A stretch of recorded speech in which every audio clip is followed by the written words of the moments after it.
Well, thank you so much for that very warm Labor Party welcome. Here in Liverpool, we're 10,000 miles from where I joined the Labor Party, a long and winding road. Got that in early. But in our mighty global movement, you never walk alone.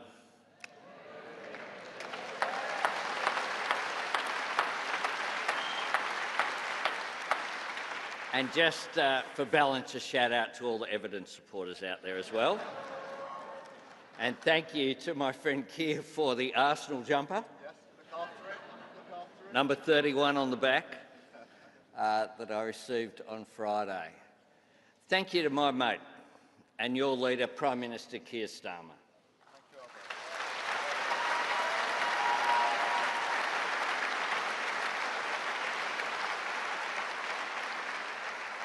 Thank you for the extraordinary honour of inviting me to speak to your conference, and thank you for your kind and generous introduction. Keir and I got to know each other pretty well during our time as leaders of the opposition, back when we thought that was the toughest job in politics.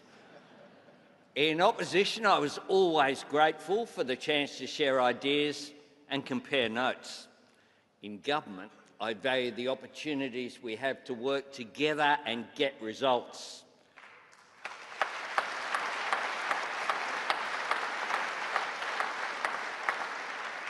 To take action together on issues that really matter to our two nations and to the wider world, from standing together with the coalition of the willing to help secure peace on Ukraine's terms, to striving together to mobilise global action on climate change, to investing together so our citizens can build and crew a new generation of submarines through our AUKUS security partnership, and working together to break the cycle of violence in the Middle East and build something better by recognising the state of Palestine as a step towards the two-state solution.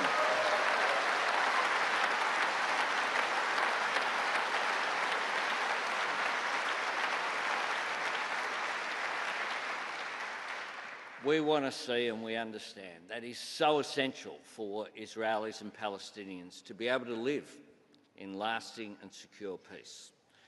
Can I also acknowledge a great Australian, a Labor legend, and my friend, the 27th Prime Minister of Australia, Julia Gillard, who's here with us.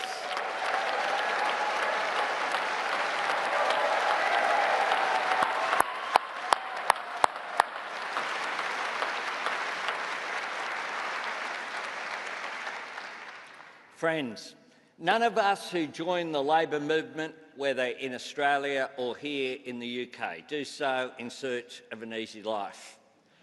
And no one comes to a Labor conference expecting a quiet weekend.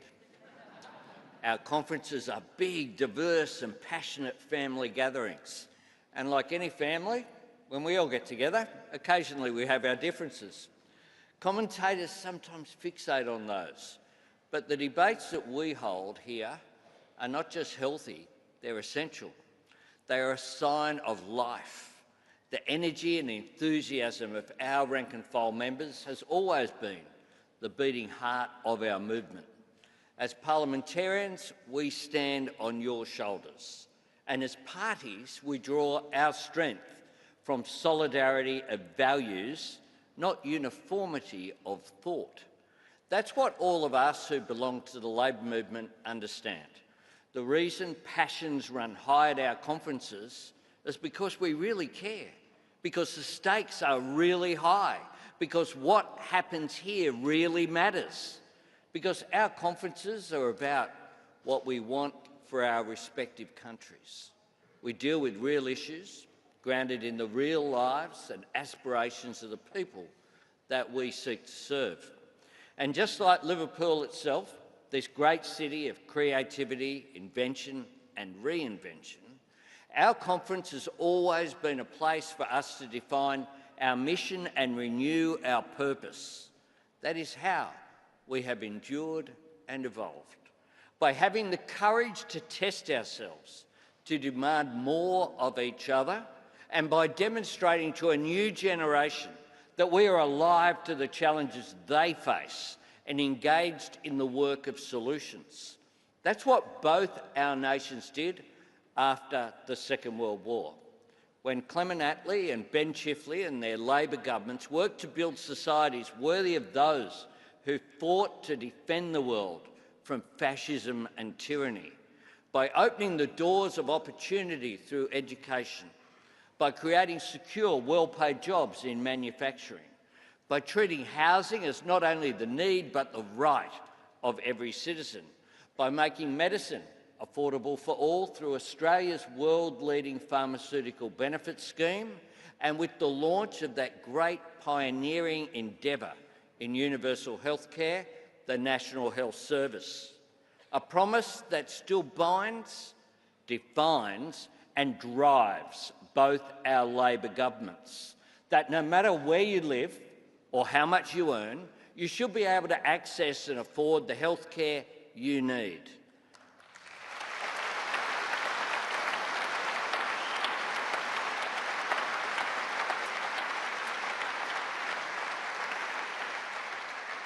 The same work of renewal drove Harold Wilson and Gough Whitlam through the 1960s and 70s, when their governments made equality for women a Labor cause, when they grasped that for Labor to continue to be the party of fairness and justice, we had to become a party for the elimination of discrimination and prejudice. Just as in the 1980s and 90s, Bob Hawke and Paul Keating passed the torch to Tony Blair and Gordon Brown, where in both our countries, Labor was able to remain the party of compassion and opportunity by embracing our role as the party of openness, aspiration and prosperity. In the pages of the history books, and with the benefit of hindsight, all that seems like a natural progression, but we know different. We know every generation encountered resistance. We know every generation had to overcome sceptics and cynics. And we know that every Labor generation understood that to fulfil their purpose, achieve their goals, give life to their values, and keep faith with the people and movement they served, they had to be in government.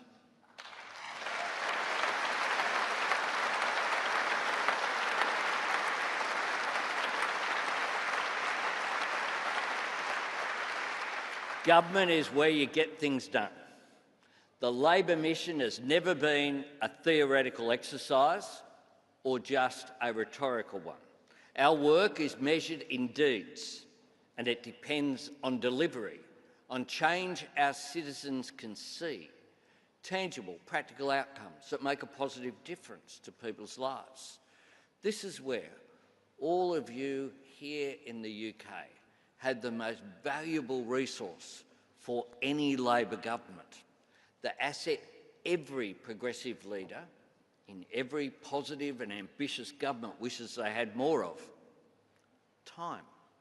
To give you some sense of that, in Australia, my colleagues and I were re-elected less than 5 months ago, and yet our next election is due before yours. For Labor governments, every single day counts, because it takes time to turn promises into progress. It takes time for plans to work and be seen to work, for inflation to fall, wages to rise, new homes to be finished, new energy connected, new hospitals to open, new investments in education to flow into results. It takes time to tackle problems that have been created over decades. It takes time to repay trust by delivering on commitments, and in doing so, build trust for future action. It takes time to make change with people and make change work for people. And none of that means we can expect or ask for patience. Cost of living pressures do not wait. Communities that need new jobs and homes cannot wait. Families that need better schools and hospitals cannot wait. The challenges that the world throws at us, from economic turmoil to threats to our national security never wait, and the action that we need to take on climate change, the work we need to do to seize the jobs and opportunities of clean energy, that cannot wait. So while governments always need to be able to tell the difference between what's urgent and what's important, in the end, we have to do both.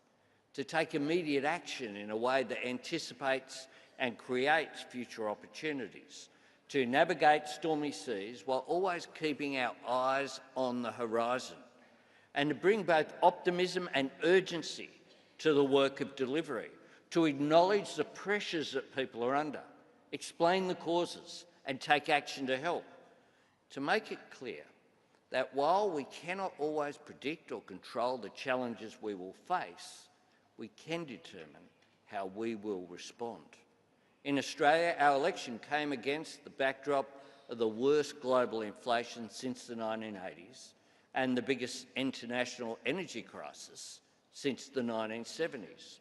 And there was no quick fix, no easy answer. These same circumstances had brought about the defeat of incumbents around the world and had some predicting that our first-term Labor government would be defeated or reduced to minority.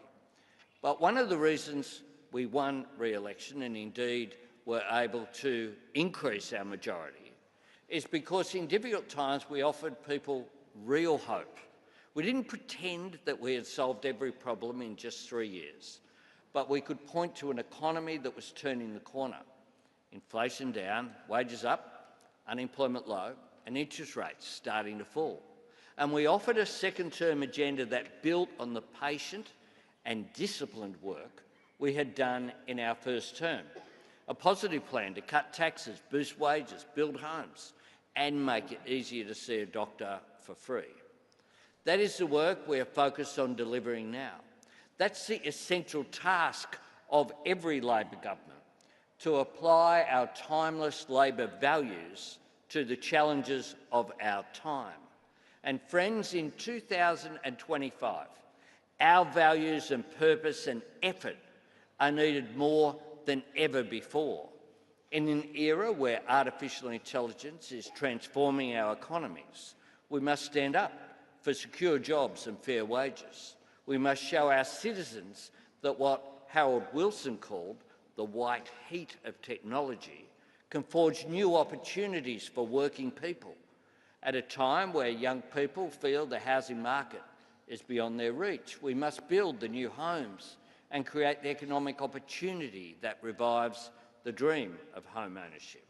For cities and regions on the front lines of economic change, we must invest in the education and training that empowers people to fulfil their potential. And we must build the clean energy that will power new jobs and industries. We approach this work with determination and with optimism, because all of these problems can be solved, all of these opportunities can be seized, but only if our people continue to see our institutions as the best way to make it happen. We all know this is a time when trust in governments and institutions is under challenge. We all sense this is an era where our capacity for peaceful disagreement is being tested. But what I see here in UK Labor, under this man, this leader, this Prime Minister, my friend, is the same determination that I know lives in every member of the Australian Labor Party. An absolute resolve to stand together and defend democracy itself.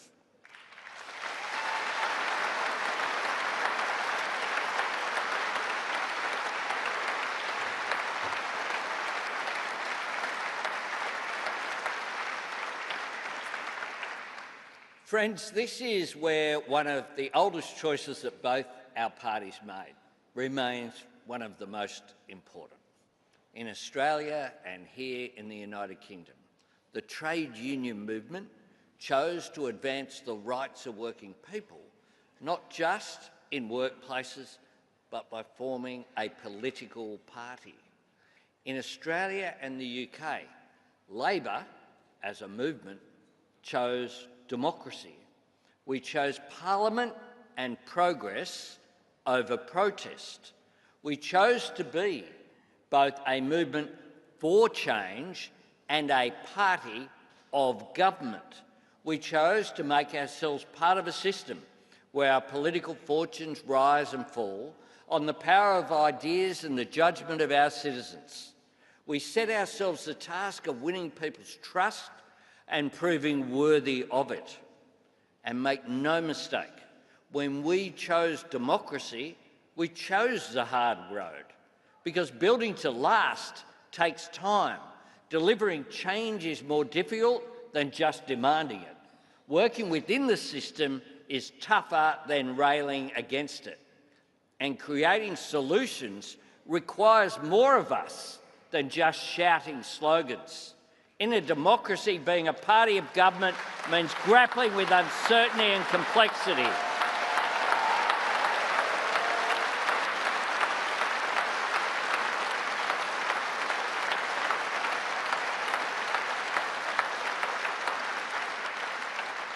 It means dealing with the gritty realities of the world as it is. And it means making, and yes, owning, tough decisions in the national interest. Being honest with people about the scale of the challenges facing us and the time and effort required to meet them. But friends, we wouldn't have it any other way. We're better for all of that. Our plans and policies are stronger for it. Our vision and our ambition for our people is bigger because of it. And our countries are better for it too. Because in the end, the hard road is the only one that takes us anywhere. Tearing things down is easy, but it doesn't leave you with anything. The low politics of fear and resentment are easy, but they only divide the country, they don't advance it.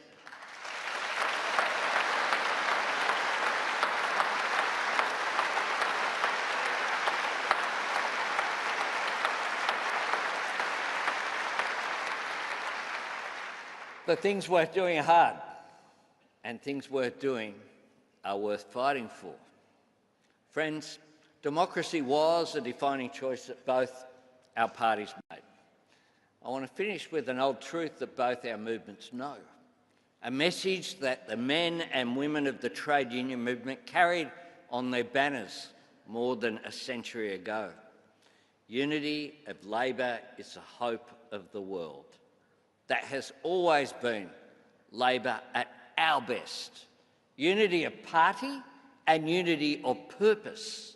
A movement that looks out to the world with hope for the future and works together to make it better.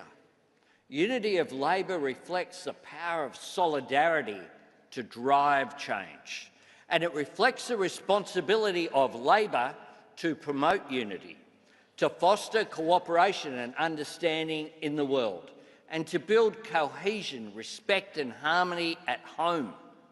We do that by embracing patriotism as a truly progressive cause, by demonstrating that our love of country is what drives us to serve it, and also to change it for the better, by encouraging pride in everything that sets our nations apart from the world, by building faith in everything that brings us together, and by making it clear that the strength and power of the symbols that unite us lies in the faith that they belong to all of our citizens, not just some.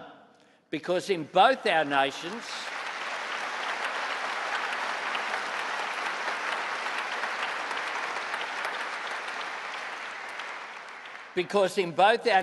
our democracy, our laws and our values are for all of us to take pride in, for all of us to protect, for all of us to build on.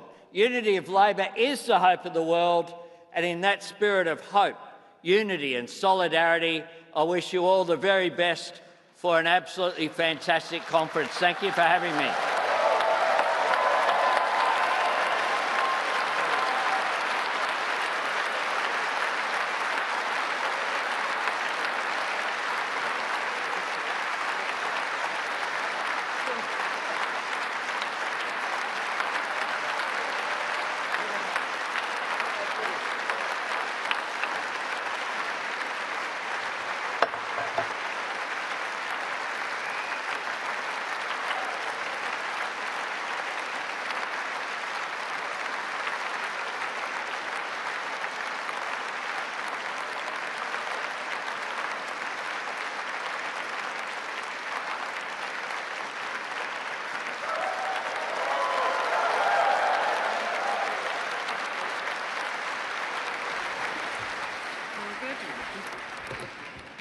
everybody take the seats. Yeah. Fair enough.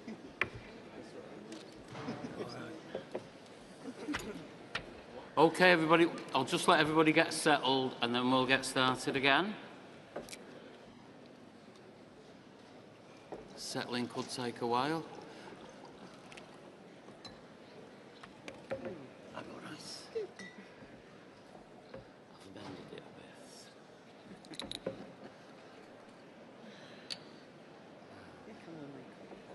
Yeah, I think the settling could take a while. Yeah, I think so, yeah. Quite a big turnover. This is good. Where's the